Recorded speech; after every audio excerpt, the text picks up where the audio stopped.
Hi, I'm Sean Robinson. I'm Carson Grubaugh, and this is Living the Line. And before we get into our fabulous book, I just wanted to let everybody know I have been studying the YouTubes. I have been watching actual YouTube videos from actual YouTubers, and I have learned a few things. I'm going to implement one of them now. Like and subscribe. Hope you guys are enjoying our content. Yeah. Yeah, hit Okay. hit the bell because and watch to the end because that makes the algorithm like us. Just a reiteration too of Sean's announcement for last week. You announced that you're going to be doing which book? It's going to be Plaza by Yuichi Yokoyama. I'm super excited about that. This is another Yokoyama book. This is which one is this that you're holding up here, This Carson? This is is Outdoors from Breakdown Press, right, which and was one of the more interesting books I've picked up in the last few months. And so when Sean told me he was doing Plaza, I was really excited about that. yeah, super excited about it. Super interested in the book. I'm actually lettering it now this morning. So this talk that we're doing is right and plopped in the middle. I've lettered about 40 pages, and I've been firing it back and forth between me and Ryan Holmberg, who is the translator and also the agent on the project, and he has been talking to Mr. Yokoyama and everything, and we've been going back and forth about the lettering and sort of working out some of the stylistic stuff. And so as we get closer to the release of the book, which is actually going to be many months from now, we'll be talking about some of the other details and maybe do some process videos so you guys can get some peeks behind the scene. Anyway, I've been trying to learn how people do these things, and apparently it's customary to talk about your things uh, and give a little rigmarole at the beginning. So there it is. There's a Yeah. rigmarole for you. And Living the Line is going to have many awesome projects coming forward. So that rigmarole is going to become more interesting and important. I don't know all of what you've got, but the couple things I do know about, I can't wait for people to hear about them. So right. I think we've done a soft announcement on about 4 things that you can see on livingthelinebooks.com. And then we've got 4 more books that I have either signed contracts on or have an agreement to sign contracts on. And those 4 books, I haven't actually done anything yet because I haven't, gotten the files from the, oh, did I just reveal they're translated books? yeah. But yeah, we'll get some more details about that soon. But anyway, today we're going to be talking about a very, very interesting book. Carson, I had no idea that this thing existed, and it is quite I mean, we're going to talk about it, right? But quite the thing. So Yeah. Jay Lee, where did you find Mr. Jay Lee? Jay Lee's Hellshock is what we're going to talk about. I mean, Jay Lee was someone who the first time I saw him, and I really hated his artwork, actually was on X-Force during the Executioner's song whole saga that was like many books, because I was like 100% Jim Lee guy. And then you got Jay Lee, who is like, I don't know, Bill Sienkiewicz and Simon Bisley at that time, like mixed together. And for my little 13-year-old brain, it was too fucked up. But then when Jim Lee went and did Wildcats and Liefeld went and did Youngblood, they brought Jay Lee with them, and Jay Lee did a Youngblood Strike Force, and he did Wildcats trilogy. So I saw his work on those books and liked it better. And then by the time the first volume of Hellshock came out, I was like into his stuff. And I think like The Crow had come out by then. It's obviously like, I mean, it doesn't get more like Nine Inch Nails 1990s type of thing. So I was pretty excited about Hellshock by then. But I think the real reason that I wanted to look at it is Hellshock Volume 2, in my memory, is the first time I felt like I had read a really sophisticated, mature adult book. And it was the bridge for me into Vertigo and Sandman and like more sophisticated comics. And I don't think I really hear a lot of people talking about Hellshock as the really literate, sophisticated book it becomes, because volume 1 is not.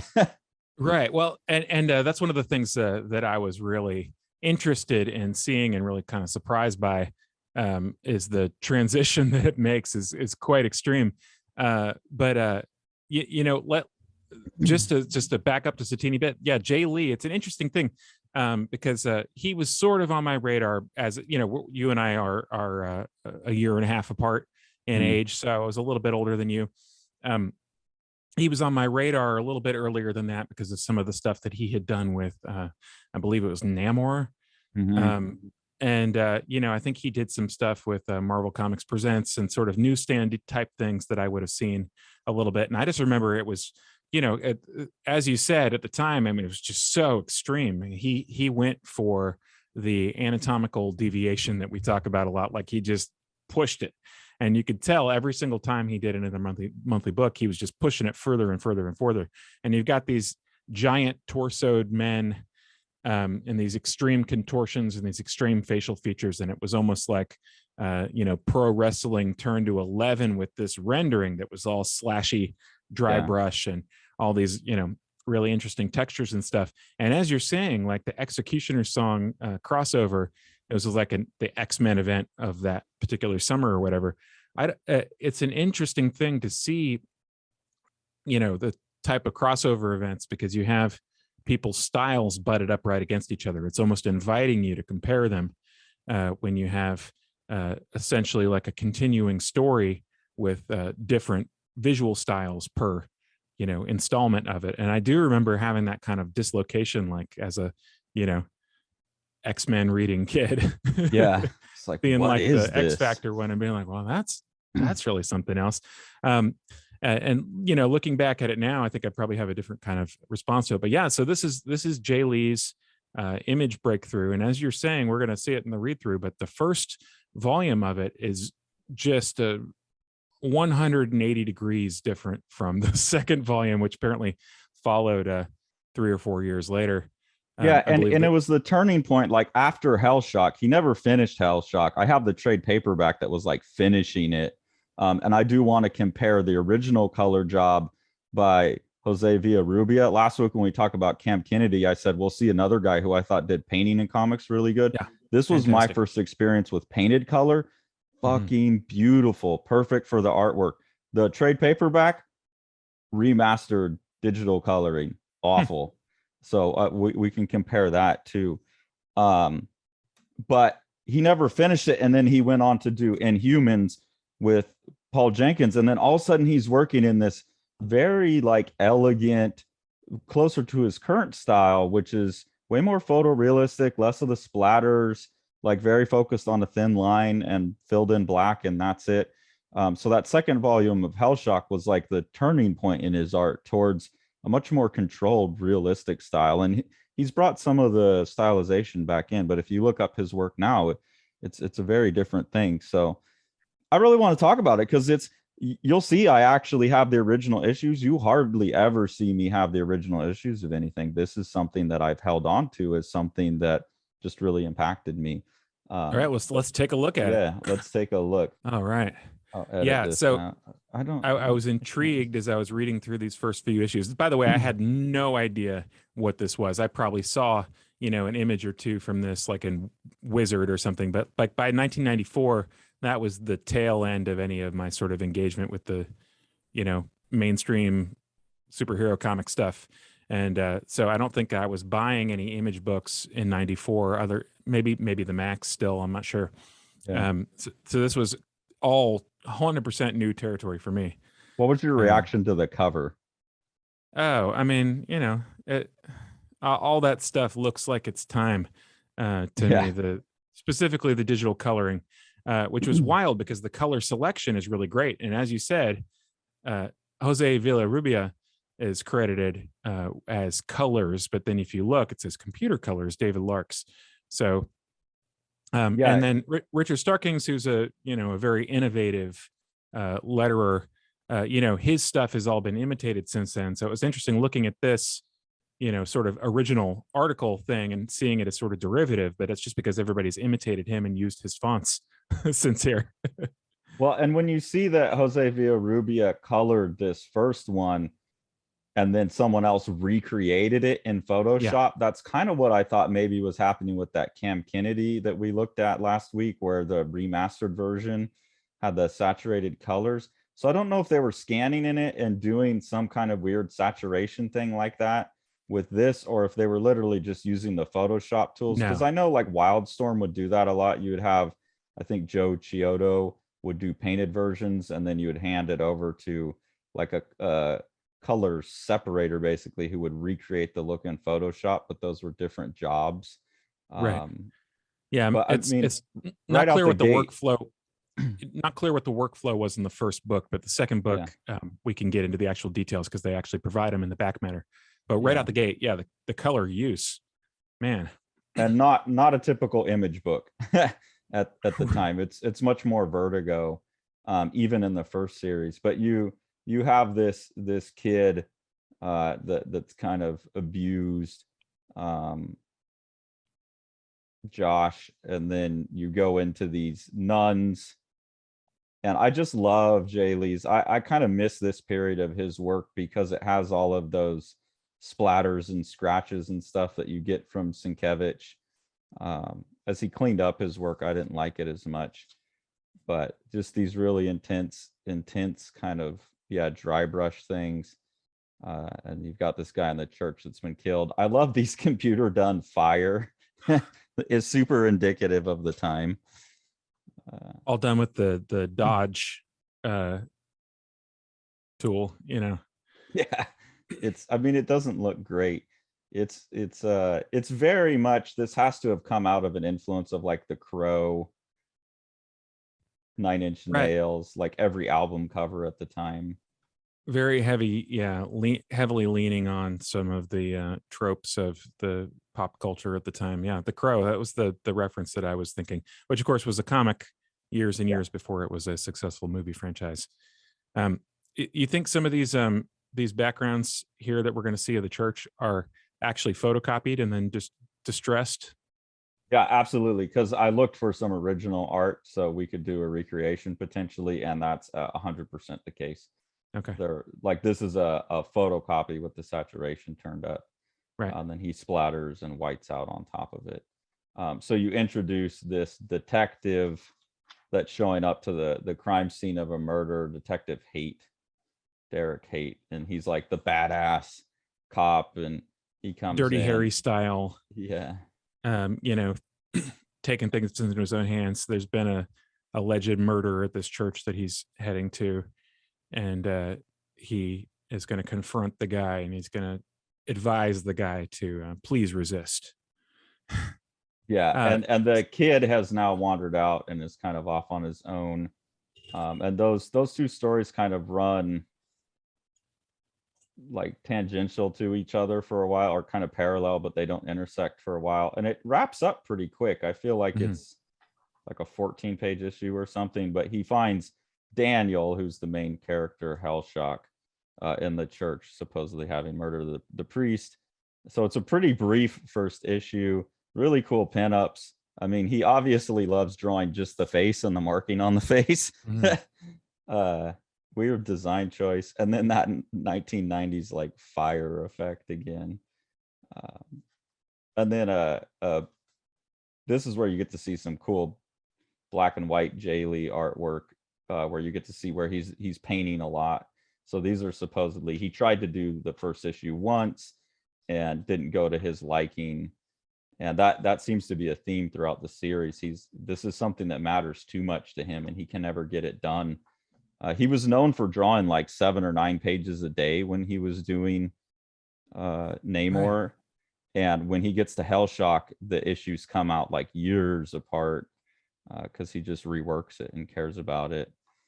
Yeah, well, and you know, I think part of that speed that he had initially was his compositional preferences for smaller figure groups and things like that. So, you know, if you're drawing a book where you've got 50 figures on one page or 30 figures on one page and they're all interacting, that's a very different thing than if you're drawing a book where you've got a guy with wings on his arm flying across a splash page, and it's just one guy and he's not doing anything other than, like, you know, like that type of stuff. Compositionally, it's just way less intensive from a drawing perspective. So, I mean, part of it seems to be his ambition that was limiting the speed.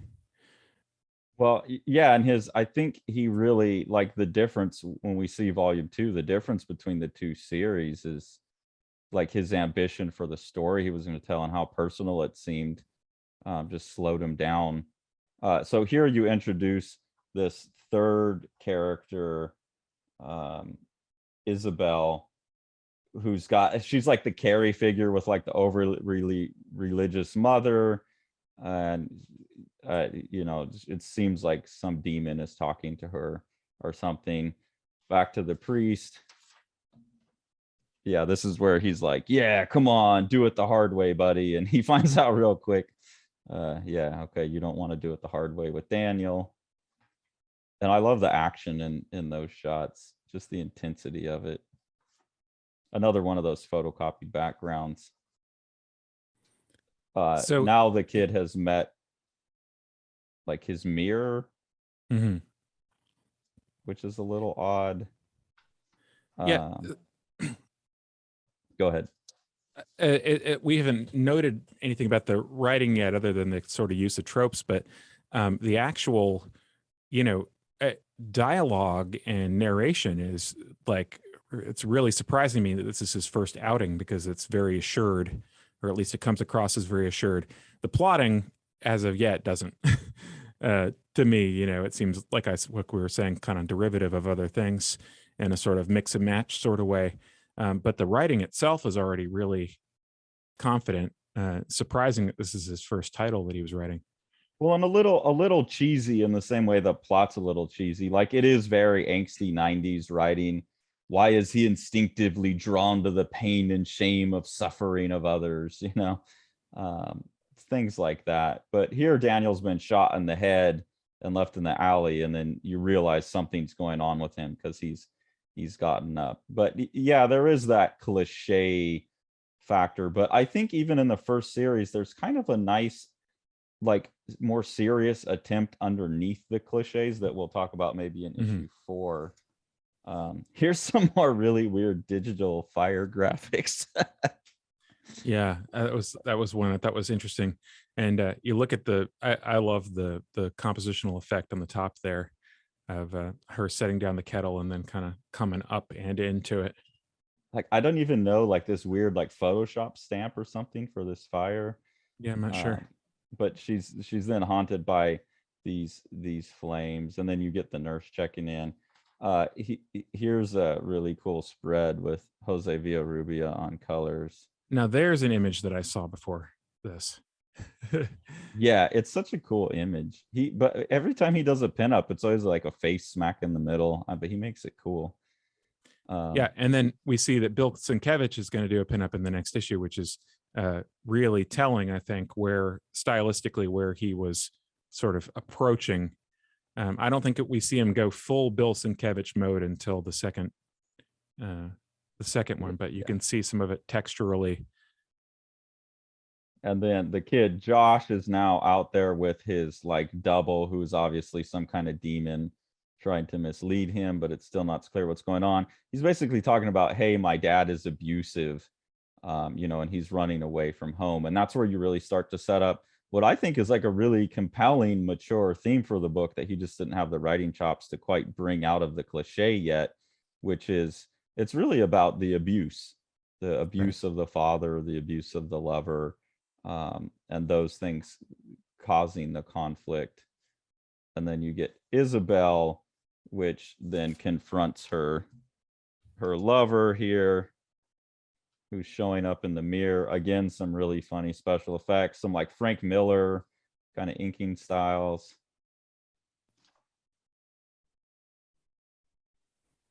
Some more Crow looking stuff. So yeah, I think the pacing on the first one is kind of weird too, because it like all comes together. Look at the cover on that. That's like a Fear Factory 9-inch nails album cover, if you've ever seen one.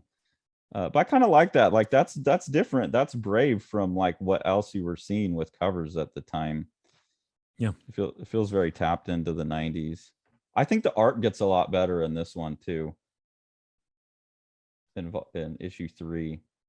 And we still have the same thing happening with the color guides are being supplied by Jose Villarrubia, and then somebody else is quote unquote interpreting them in the computer. You can see some of that interpretation in the modeling on the legs there under the gown.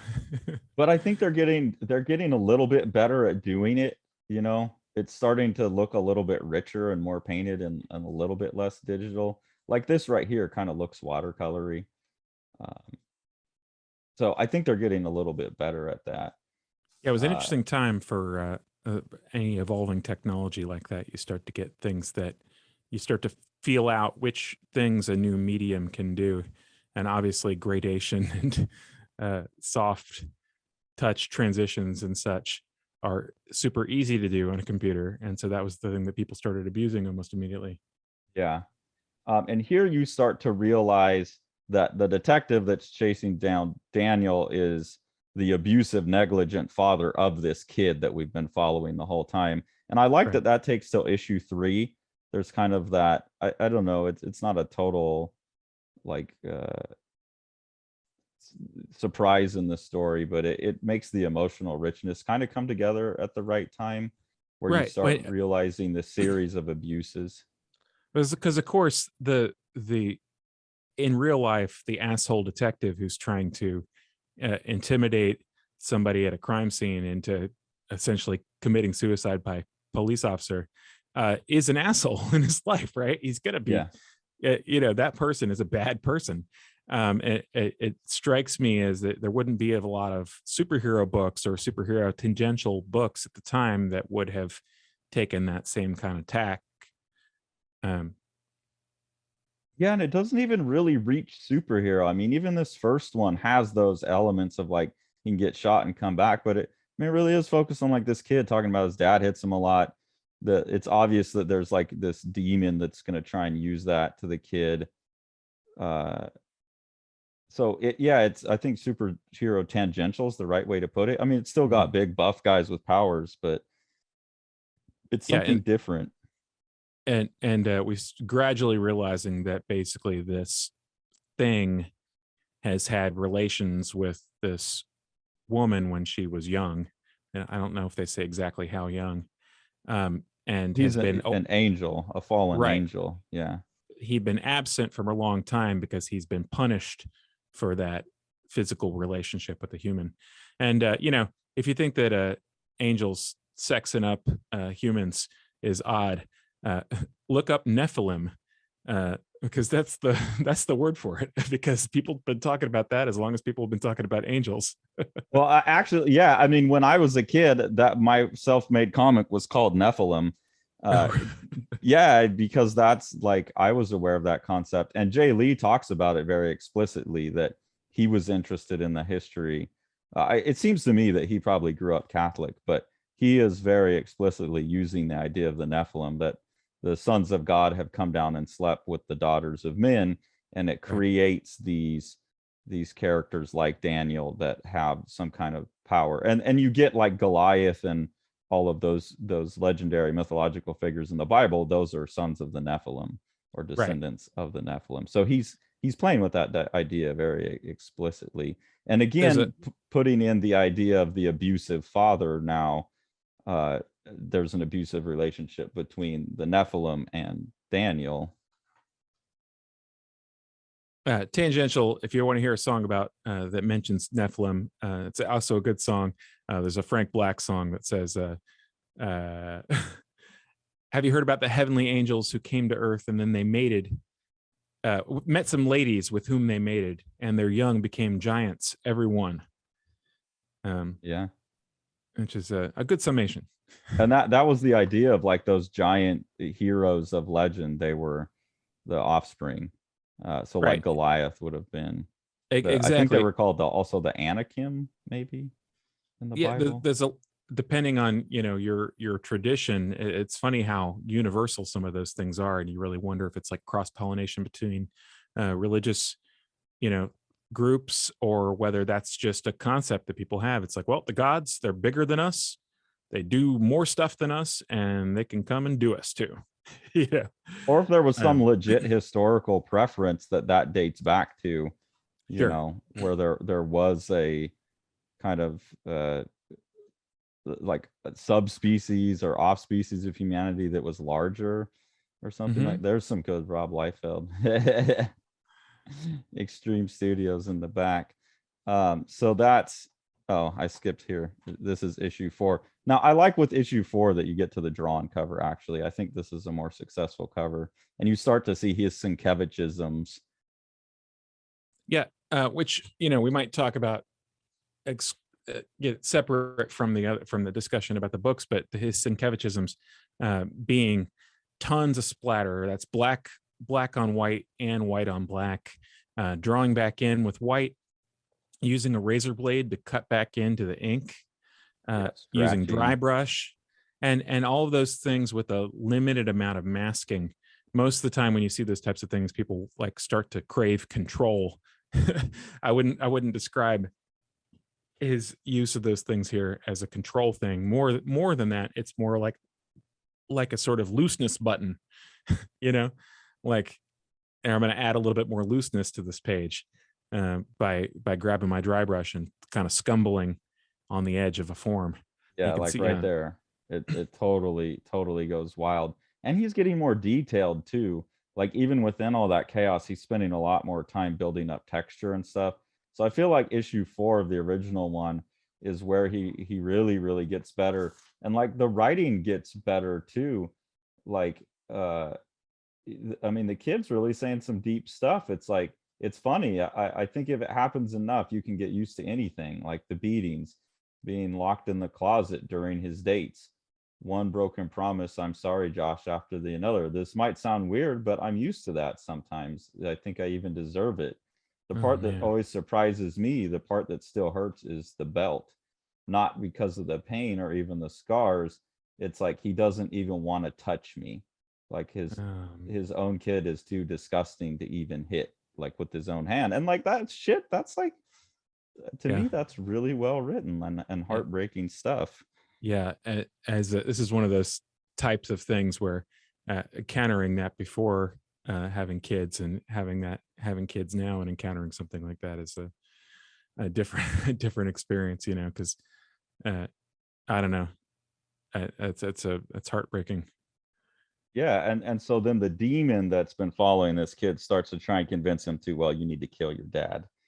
Right. And then and this issue is called The Sins of the Father. So this is where, to me, it was like, oh, okay, this is actually a more sophisticated book than I thought. The art's getting better. And now we really have this kid dealing with his dad, and then the main character dealing with his demonic father come back into the world and trying to like take his mother back to hell with him, because that's what love is you should come to hell with me. And then the fight scene is like Jay Lee on like just full badass, awesome like that.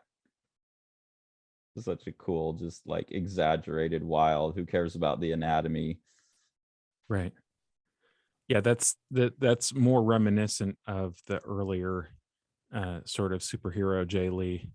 And then this just, oh God, where he rips his dad's old wings, and it's got maggots all over his hand.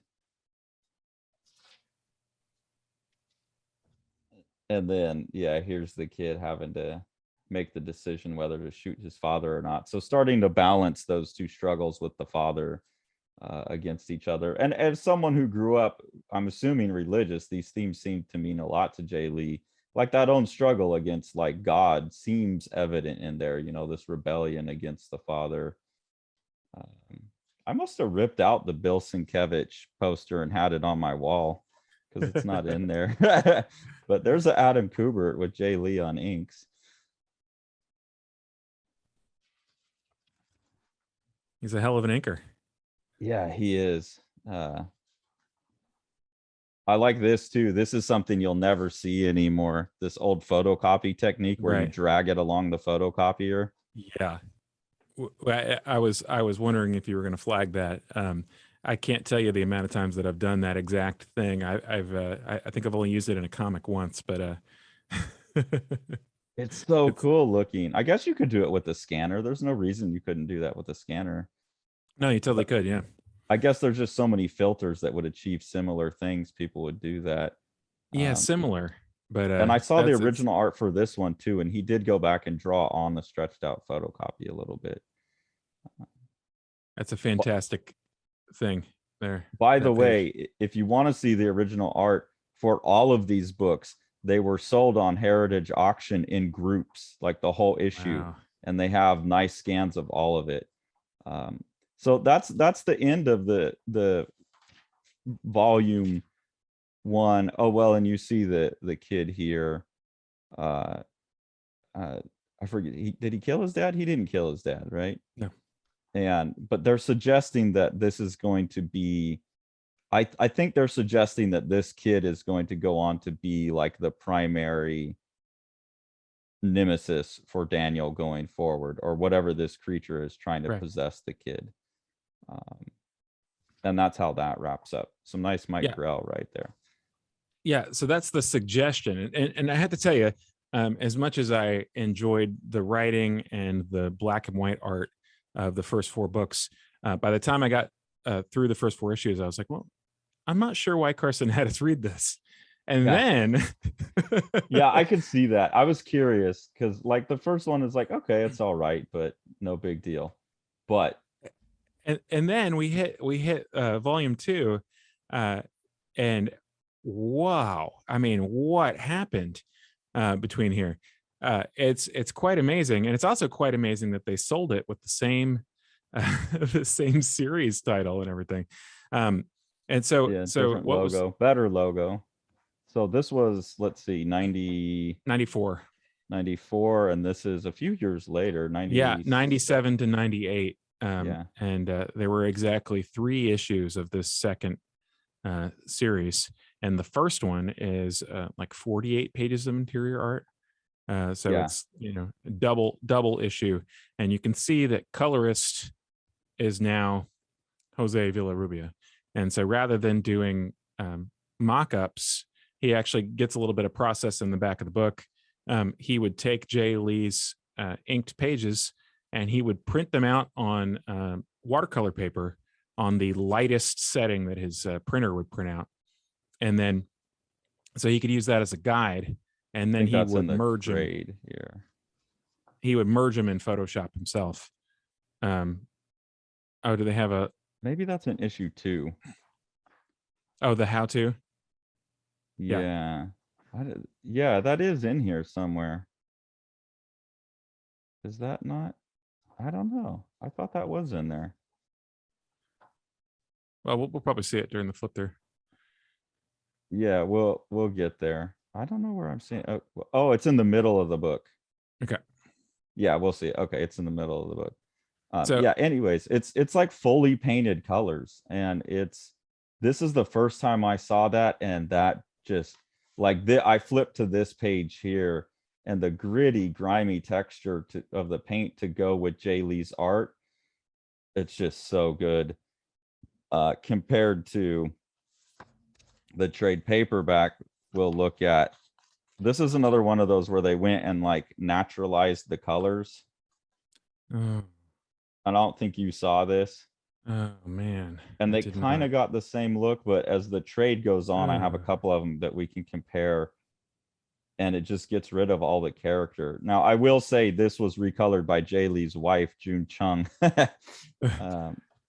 So he had baby go back, and she colors all of his stuff now, and his stuff looks great. But in comparison to this, I was just really disappointed in that. Yeah, that's really interesting, because one of the things that I thought was really successful about it is the sort of painterly use of color. One of the things we've talked about before, this doesn't actually have a limited palette, but he uses a kind of cross-page color use to introduce harmonies that extend through a whole sequence or page. So and gets the, like, his colors match Jay Lee's art. They're splattered, they're kind of like watercolor gouache, like real gritty. I really just feel like it feels like one artist to me. Right. And I became such a fan of Jose Villarrubia's work just from this book that I followed kind of everything else he's done. At some point I was talking to him way back in the day I was just a fan on the Wildstorm message boards, and I said one day, like, I want to get famous enough that you'll work with me. And he was like, well, I only work with the people that I want to work with, and blah blah. And I said, well, that's my point. I want to get good enough and famous enough that you'll want to work with me, because I was just in love with what he was doing. Well, and it's really something else. So as you can tell, we've transitioned a little bit from the previous book, and we are now following somebody who's in their first year at a psych ward. And so this character, who is going to be our main character from now on, is works at this rather extreme psych ward, and she's a first year, not a first year med student, but what do you call somebody who's in their like I don't a even know if she's internship? like an intern. Yeah, I guess she's kind of like an intern. She's like on her evaluation period, Right. basically. So she's going to work for a year at this place, and then she's going to be, approved to be a doctor herself. Yeah. And so she's got all of these different patients. And one of the things that she's finding difficult is dealing with people who basically are just homeless and want, or have these really, make up stories so that they can stay there because they're otherwise living on the street and don't have any food. And she has a lot of that's this character here, Ben, is the main one that kind of first grabs her heart. She has a lot of empathy for these people, and the empathy is not serving her. And as a person who taught high school for 5 years, I can tell you this is a real phenomenon. Anytime you have somebody who's in a serving position like that, it was very interesting to me to see immediately you've got a real verisimilitude to the writing. Well observed verisimilitude. Yeah. Look at what they did to that Coke machine versus all the beautiful like painted glow. That's wild. Yeah, it's just a real bummer what happened there. But yeah, that's almost like Coke stepped in and insisted that you use their their Pantone color. Yeah, but it's not got all of that like right. moody glow and exactly. Yeah, it's just really when you read this and you were a fan of this and Daniel's still in it, but you're just spending all of this time with Christina, it's a really wild read. But man, this book has always just been like a prized treasure to me because of the way it changed my view on what comics could be. Yeah, and look at this almost monotone page here. Almost single color page on the right hand here, where most of the variation is just the intensity and value of the orange, and it's just guides you through it really, really well. See if I can find that one. Quite great textural changes across it too. Kept that similar. They got rid of some of the like extra lighting. I don't know, it's just like everything like blends out softer in the reprint. I could see why that particular the on a few pages maybe there's a little bit of conflict between the sort of flatter cartooning. So he really just is he using reference for every other panel here now? I don't know. Yeah, that's what I'm saying. He takes a real turn towards like realism. I mean, he's still got all of the wild inking, but his figures are no longer wild. They're all very naturalistic. They feel very real, and really quite beautiful. Like even Ben here, this ugly old man, homeless man on the street, like he presents all of these characters in a very touching light. Like to me, I remember, as a completely straight guy, like as a kid being kind of like attracted to Daniel, right? Because he just has this sensitivity. There's one picture, a couple pictures in specific. Here's how he did it in the middle of the book, how Villarrubia did it. But his sensitivity, so yeah, I don't know if he's using reference or not. It looks like he must be. Oh, I think that there's reference on almost every panel. in this book. But you know, his compositionally, he's so strong compositionally, and his rendering style is so forceful that I think he gets away with it. And it's still filtered through a style, like Yeah. there's still exaggerations. The eyes look kind of different, but his writing is like really out, like slam dunk now too. This Oh whole yeah. this page to me is like, Daniel says, he's in the psych ward and this is his psychiatrist, and he's having an argument with her about reality, and you don't even know yet what like potential delusion he has. I mean, you can guess based on this book that he thinks he's an angel. There's actually back matter that says this takes place before this, that he decided to go back and work back up to this as like the middle of the story and revise it, and you see all the things to come that you never get to. That, I mean, this is absolutely, to me, one of the saddest lost projects in comics. And then they supposedly wrapped it up in this, but they didn't. It was just like a real hack job of trying to provide some closure to Christina's story. But anyways, that page of dialogue, just read it out. Daniel says, "Tell me then, what is real?" "What do you mean, what's real? I'm real, you're real. How do you know?" "Well, for starters, I can see you and hear you." "What if you were blind and deaf?" "Well, I might not know you're in the room, but you'd still be there." "What if someone told you the room was empty?" "Just saying it wouldn't make it so. But if you believed it, it would become your reality." But still, it wouldn't be true." "Yes, but you would act as if it were." And then she says, "Really, this isn't philosophy 101. Just saying something doesn't make it true. Then why should I believe what you're telling me is true?" And like that just leading this psychiatrist down all of her words against her to like justify his perception of reality. I just thought, fuck, that's like a really good, I mean, it is a little bit like two kids falling into skepticism, but within the context of someone treating a patient. Yeah. I don't know, like that just strikes me as really great writing. Yeah, I think so. And quite brave choices being made as well, in terms of just the initial choice of just setting the whole story inside of this psych ward. I have to tell you, it kind of deflates me a little bit to think that this is supposed to take place before the other thing. I'm going to choose to not acknowledge that for now. Well, but also a brave choice to say like you're kind of gonna get back to this, but with more complexity in it. Mm-hmm.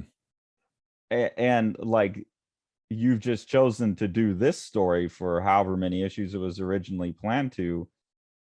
That's a brave choice too, that you're going to build back up to this more epic, cosmic, cataclysmic type of thing starting here, and let it ride, and that the readers are like, people are going to hate when you get back to this, or people who love this are going to hate this. Like, yeah, it's intense. Here's the drawing of Daniel that I remember thinking, like, I don't know, he's just so like beautiful in that moment. He has such a sensitivity, and you can see her falling for that. Like she's sucked into it, and then Ben comes back, and there's such a beauty to him. And then this scene where he obviously did pencils, and they colored over the pencils. Right. I still kind of just get like super romantic when I look at this, but reading it as a kid, that shit blew my mind. As a kid, I mean like a teenager, 97, I would have been, I don't know, 15, 16. Mm-hmm. But like the absolute, even if it's photo reference, there's nothing stiff about it. It's purely emotive. And that he switched away from ink even was a huge revelation to me, like the softness of it all. He looks like an angel in a human form that she would go have this moment on the roof with. Right. It's amazing.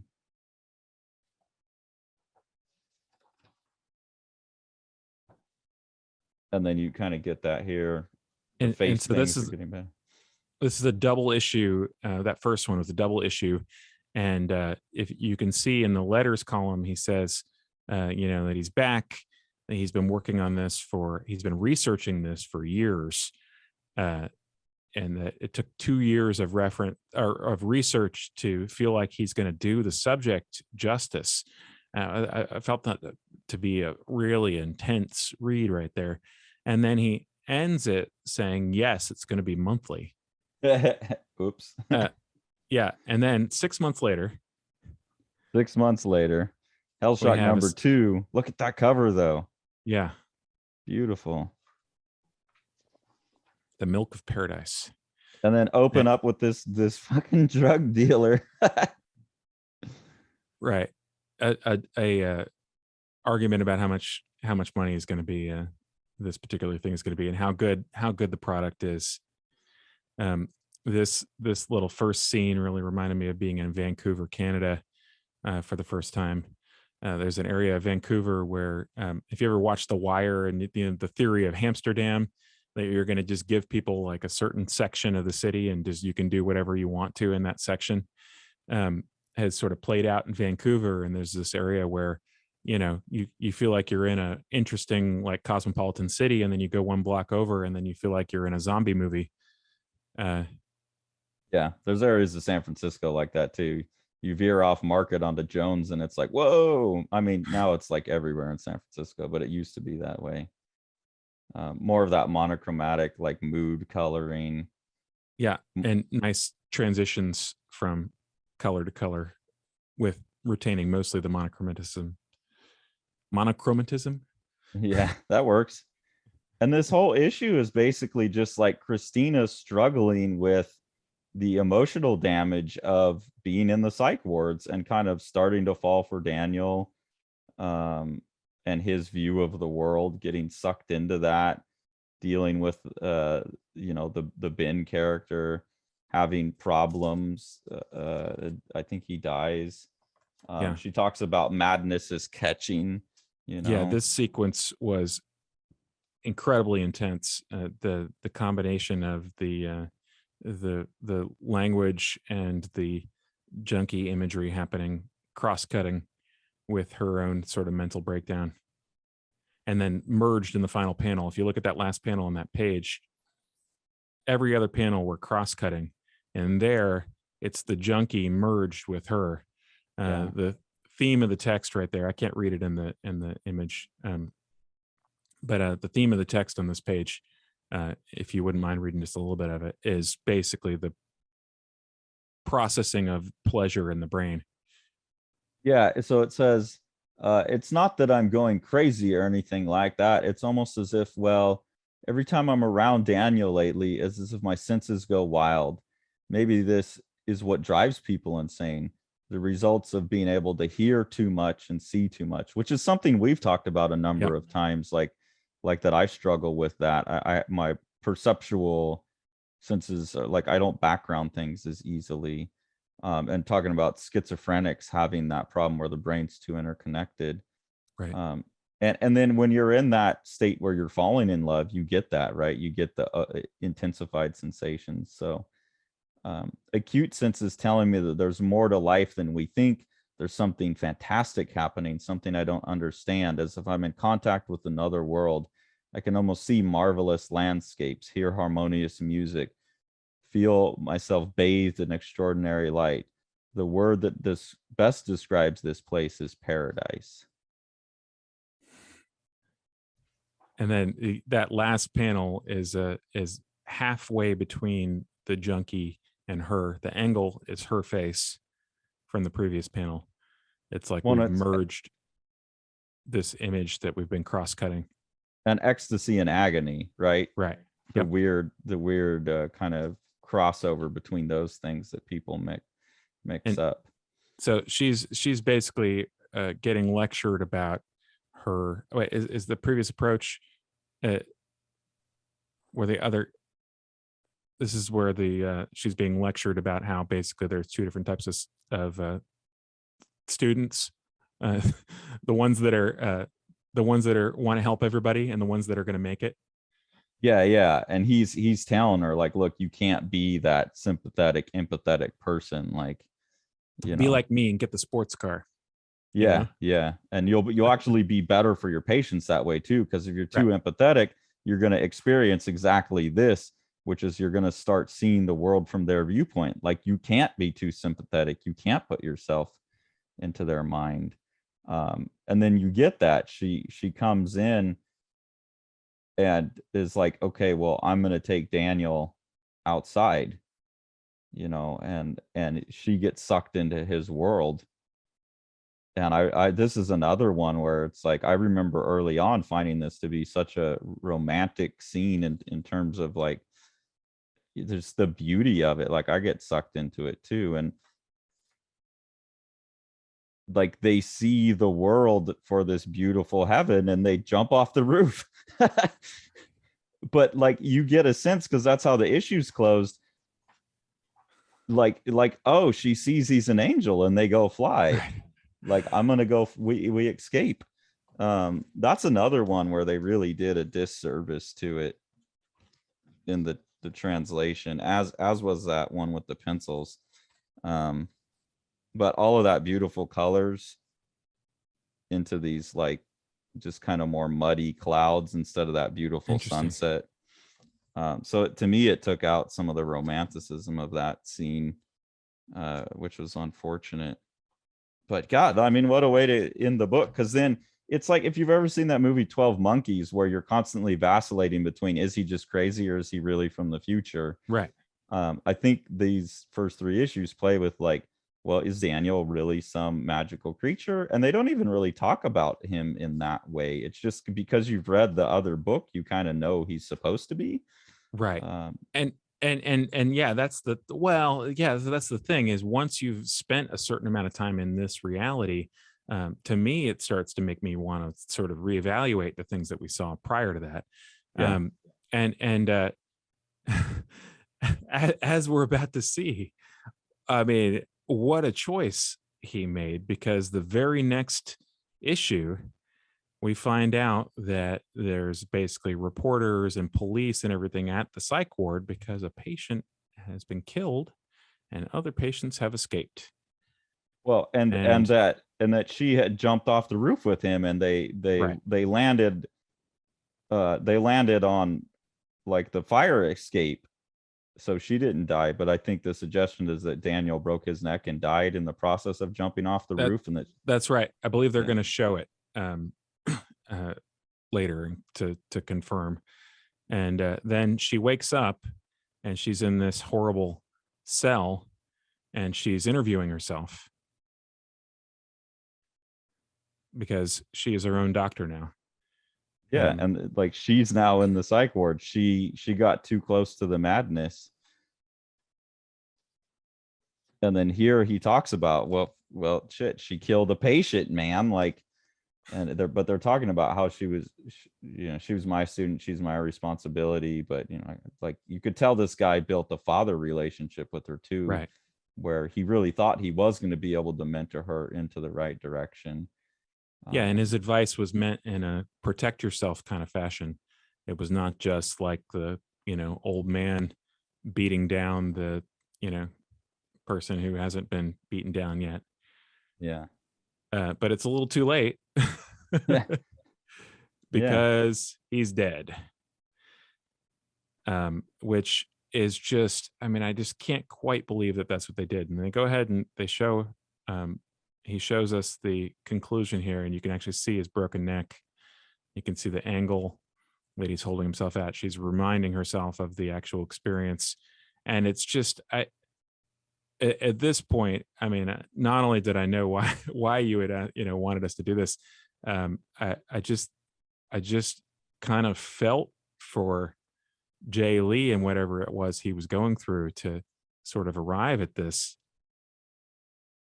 place. And he talks about how personal the book is, so you really do think there was something he was close to.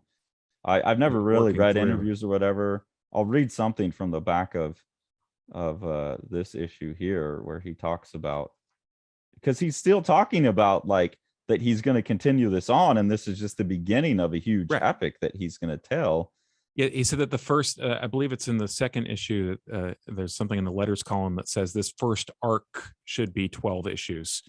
So it's obvious that he had a plan of some type in place, or at least a goal that he wanted to build up to. It's that the first arc will be something like 12 issues. And so the plan was this was going to be issue 3. But the thing is, if I'm not mistaken, an entire year elapsed between issues 2 and issues 3, which means Yeah. people that read issue 2 thought that they were flying off the building at the end of it. And people that read issue 3 a year later were like, oh, they didn't fly off the building. They jumped off the building and he broke his neck. And now she's in a psych ward. Well, and then you end with her slitting her own throat. Right. At And the end. And he says, I don't even know where to begin. Yes, this book is late. I'd like to offer an apology, but I'm afraid I'll come across as insincere. I'd like to offer an explanation, but unless you know me, you really don't know what I've been up to. I love this book. I hate this book. Sometimes I feel this is my most satisfying work. Sometimes I blame it for killing my career. This book has become my life. I've rewritten this story many times, so many times it's appalling. This book is more personal than I'd care to admit. And then when it happens, you just can't let it go. Nothing is going to be good enough. My hopes far exceed what I'm capable of doing, which is crazy given how good the art is and how good the writing is. Like, what is he hoping to do? Dear Lord.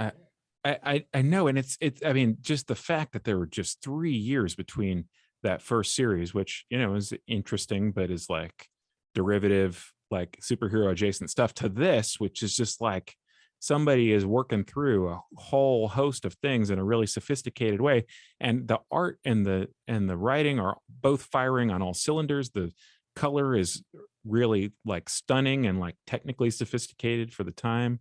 I mean, I just can't believe it. I can't believe that that's how that it wasn't good enough for him. Yeah. And then he says, if I had my way, this book would probably never come out because I'd never write the perfect story or create the perfect vision. I'm just going to close my eyes, jump in with both feet, and wade around in this mess I've made for myself and see what happens. Hellshock is my child. If you see him in the streets, please don't make fun of him. Please don't spit on him. Please don't beat him up. Just give him time to grow. Oh man. And then that was it for years and years and years and years. And then I don't know. Wait, let's hold off on that just for a second. Okay. Yeah. That was. I mean, that's it, right? Yeah, I mean, this was what I thought Hellshock ended that way. And I was like, this is one of my favorite comics of all time. Like, and one of the most influential comics to me in terms of, I stuck with the Jim Lee Image stuff for a lot longer than most of the rest of you, especially you, Sean. And this was one of the ones that Hellshocked me out of it. Right. Right. Well, yeah, because there's like these escape routes, right? You realize at a certain point when you're really into a genre, you're really into a genre of thing, no matter whether it's TV or comics or what. And then, you encounter something where you realize there are these invisible rules that are made around the thing. And sometimes you exit out of one of those sort of off ramps. And I can see this being an off ramp for people because it's like, this is very different. So let's just speculate for a second here. If this really was intended to be issue 3 of essentially a 12-issue arc, do you think the next step would be revealing that, Daniel waking up inside of a morgue? Or do you think? I think you have to get something where, he's alive still.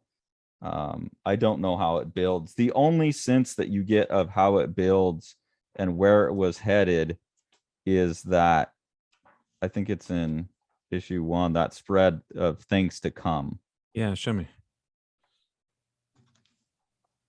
And so you get him with the makeup on his face, you get her praying, you get this like crazy BDSM person holding a baby angel. You get what I'm assuming is the angel coming down and seducing Isabel, so Daniel's mother. You get this like Rammstein looking BDSM thing. There's some cult involved, it looks like. And he talks about it, that this is going to be that this is going to be this huge. How does it all fit with the Hellshock miniseries? The events in this issue take place before that story. There will be some changes in the story that was told in the miniseries, and a much bigger picture will be shown where Daniel, Jonakind, which is the angel, Isabel, and Christina become players in a cosmic struggle between good and evil. So I don't know what function Christina was going to play in that exactly, but he is building back up to he is actually an angel, and it is going to be some cosmic struggle. Um, but if he could continue doing it with the sophistication that's in these, that would also be an amazing book. Mm-hmm. Like that you all of a sudden expand out from this very quiet personal, like look at a psych ward. Like I don't think you just all of a sudden go from this to like 2 issues later it's just fucking guys punching each other, you know. Right. There had to Yeah. be something else, I don't know, And or maybe he couldn't resolve that and that's why he right. walked away. I mean, it might be a very, very difficult thing. And, you know, as you and I have sort of talked about before, building on something that you've previously made, you really have to be fearless, uh, because, you know, you're always looking back at your failures. If you're an artist that pushes yourself and you're always hoping to improve, then building something that connects back to the past like that, you know, you're always sort of rubbing your own face in your failures, you know. If that's the attitude that you have about it, is that the thing that you did before is not adequate and now the thing you're doing is adequate or is trying to be adequate. um But I don't he know. didn't think this is adequate still. It's like, man, if you would have kept pushing, you know, maybe not taking a year per issue, but if you would have kept pushing, it would have continued to get better and better because from even in the original miniseries from issue 1 to issue 4 there's huge improvement, and then the jump between that and this, I mean, I guess it was a super painful project to create or process to create that growth, but I mean, holy shit, like it was really good, and that we talk about it a lot too. If you do it all the time, you're only going to keep getting better. Yeah, um I don't know, that the gut punch of that last panel, it really, I don't know, kind of worries me. uh this uh yeah, it's just so, it's just so intense. We spend all this time with this character and then this is where we leave her. I mean, um and I don't know, it almost, I don't know what's worse, if she kills him and that's really how it is, he's just delusional the whole time, or if she's killed herself because of something that she doesn't know, you know. uh I think that's what it is, or she's attempted to kill herself. I mean, she might be like, you know, someone catches her and saves her, and then yeah, you find maybe. out because he does say that though her and him and then his parents are going to be like the 4 major players. So I don't think they're Mm, all dead. But I mean, maybe he realized like he created, like if he would have just left it here, it's like a nice little 3 issue thing that's closed off and it's about a psych patient and don't bring in all that other stuff. right. But it doesn't say that. It's like this is going to keep going. So Hey, interesting. Here's I the want to see one more. recolor. Oh, yeah, that's interesting. Yeah. So take all the blue out of it and warm it up. I don't know why. And you get the blood's less obvious in this too because it doesn't have the cold to contrast against. Hmm, that's interesting. So um anyways, well, that's what 2000, or this is 98 98. Then in 2006 for is this thing that I've 6. got. Okay. 2006, they obviously a lot of people like this, and so someone wanted to collect it and then use that to incentivize him to quote finish the story. But if it was going to be a 12 issue epic, you know, and that was just part 1, this is no finish to the story. And you kind of get this disappointing, sad. I mean, the art's nice. Yeah, This I is thought his more cleaned up style. this was really reminiscent of me, for me, of the early Max Sam Keith issues we looked at. Yeah. But it's just kind of her like doing this. I don't know. It doesn't seem like a wrap up to even her story to me. But I guess he's trying to give this character some kind of closure in this. Psychological closure, yeah. And so Yeah. she's sort of wandering in this autumnal landscape. um Beautiful art. And making an And escape. yeah, go ahead. Sorry. Go ahead. No, and when you don't have the original colors to compare it to, his wife June Chung does do beautiful colors over Oh his yeah. work, and I could see why they're like, well, we have to sync it up. But Right. once you've seen Jose Villarrubias, it's really hard to see it redone. Yeah, and she's obviously a great colorist too. It's just the question of, maybe you're right. That might have just been a desire to make him fit a little bit more. That's a great image there. And these butterflies and the leaves are jagged, and there's this segment of this where she actually steps on one of them and it turns into like essentially like a giant shard of glass. She's bleeding from her foot, and the sort of internal implications of all this seem to be that like you're gonna step on stuff and get hurt, but you got to just sort of push past it and realize that the world is full of possibilities, and it's not just the negative ones, that you can essentially keep on pushing through and find the other directions that you might want to go. I have the fatalist thing. Your life is a journey that has been mapped out before you even started. Of course it is, because you were the one who set that course, whether you did so willingly or not. Once you realize that, you can run without ever looking back, which it just felt, I don't know. It was like when we looked at Puma Blues, and it's like someone coming back so much later and trying to wrap up something that they're maybe not in it anymore. They're at a different point in life. It didn't really feel cohesive with the original. Like I remember being so excited because this meant so much to me, and I like, oh my god, I finally get to read the next part of it. And I was like, man, I would have rather it just stayed here. But for people who wanted to see, where he took it, but like Daniel's not even acknowledged in any of this, which is funny because like it's Hellshock and he's the thing, but it's really like this is the story of Christina. And I love that. It's still one of my favorite comics. I've treasured these floppies. I've held on to them for a reason. Yeah, I think the difference between that first series, if we could talk globally for a minute, actually, can I see your face while we're talking? Yeah, I'm going to Okay. switch back to that. There you are. Hey. We're not monochrome anymore. Monochrome. That's my Decepticon name. Is that the next COVID variant? Or monochrome. The monochrome variant. I infect you from a distance, but you won't get sick. Is that too political? Everything's too political right now. Sorry, I don't intend to be political. So looking tonally at the difference between that first 4 issues and the last 3 issues plus the little hang on thing, it almost reminded me of my first experience with Buffy the Vampire Slayer. Was someone describing it to me very enthusiastically. Yeah, they do that.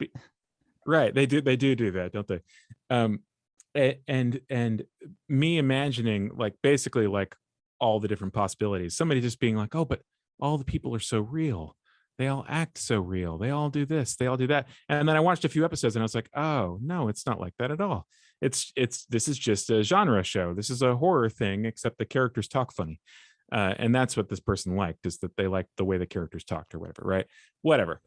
And they'll tell you, but by season 4, it gets really good. And you're like, I gotta watch 3 seasons of this shit to catch up. Anyway, the first chunk of this really reminded me of like that era of pop culture production where people were rediscovering genres that had not been popular for a long time. And the second chunk of it really almost got into the territory of sort of like psychological realism being applied to genre. You almost have like a sort of like gothic horror pop culture story that's then being put under the lens.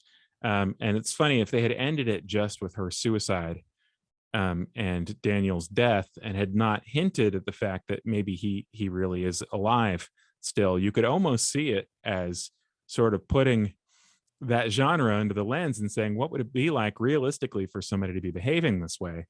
Um, you know, I think a comparison that you could maybe make to this ending section would be like Neon Genesis Evangelion, where the original ending of the television series essentially takes the giant robot thing and sort of strips it away, and then lets you have the sort of emotional kernel of it to be the thing that you hang on to at the end. And of course, no one was satisfied by that. You have to take the emotional kernel and then explode it back out into giant robot land afterwards in order to resolve it to the satisfaction of the people that have been following along. But I always think that that's an interesting tact that's underused, and mostly it's underused, I think, because people are so merciless. People who love a genre really want you to follow the tropes of the genre and really don't dislike it when you deviate. I would love to see what the sales figures were for these 7 issues. And probably the first one was like through the roof. He probably made a ton of money on it because that was still pretty early in the Image days, and he would have been like a big get at the time, like, oh, we got another one, like we got Jay Lee to come over. Yeah, I think he had a lot of heat behind him at the time. I'm assuming probably after the first issue of the second volume, everyone was like, I don't know what the fuck this is.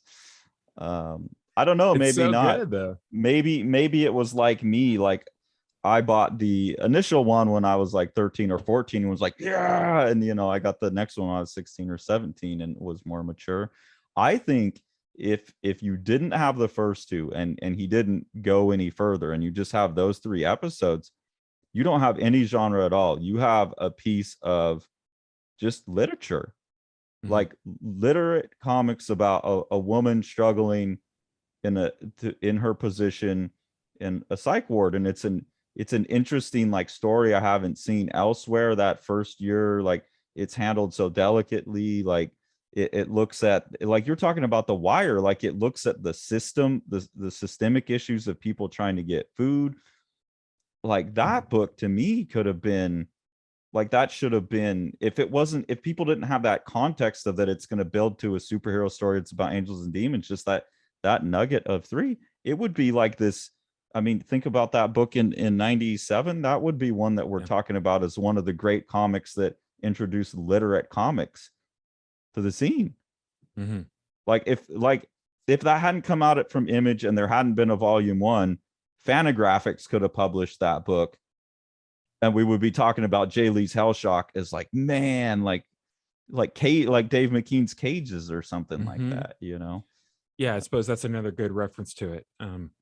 Yeah, it's an intriguing read, and it is intriguing taking it all in one burst and not having any time between them. I think that as people who talk about stuff, it can sometimes be a temptation to only talk about things that are really 100% knock it out of the park type stuff, but like, I think that messy attempts at greatness are, I mean, if not more interesting, maybe even more inspirational to people who are making other things, because when you see something like this, that you can pull it apart because the seams between the sections are so visible, that I would just really like to commend Jane Lee doesn't need my commendation, right? Hopefully he's self-assured and confident in the fact that he's a total badass, but I'd like to commend him for having such ambition and really trying to push it, because it's an interesting thing, like that somebody can go from like Namor nothing against Namor, right? I'm not gonna knock Namor. I mean, it's fun. It's like that shit's way cool too. But I mean, this is, it's a totally, I don't know. I don't even see, like, if I just like really, if I take those 3 issues in isolation, it's not sloppy. Like those 3 issues to me are 10 out of 10 comics. like they should be on the top 100 comics of the 90 or the last 20 years, like, but you see them in the context of the rest of it, and it gets like, ooh, those first four are a little goofy or a little simple, but those three in isolation. And I wanted you to read both, just because I thought it would make for a more interesting conversation. But I think most people, I wouldn't give the first four. I would just say, read these 3 issues. These are great comics. And then if you like Jay Lee's crazy art, go buy the other ones and just enjoy the art. Right. Yeah. And we usually talk about the art a lot more. I think that there's not really a lot to be said about the storytelling. I mean, he's excellent and it's very straightforward. But the rendering, especially the black and white rendering, I would be very intrigued to see. It was interesting to see get to see some of the original, color versions of the original pages, because they were sold on Heritage, like you were saying. But I was trying to piece together different parts, like, okay, this is photocopied. Okay, so he's drawn back in with a razor blade on here. Is a lot of interesting textural techniques that I think are still very underused, and definitely makes me want to get out my toothbrush.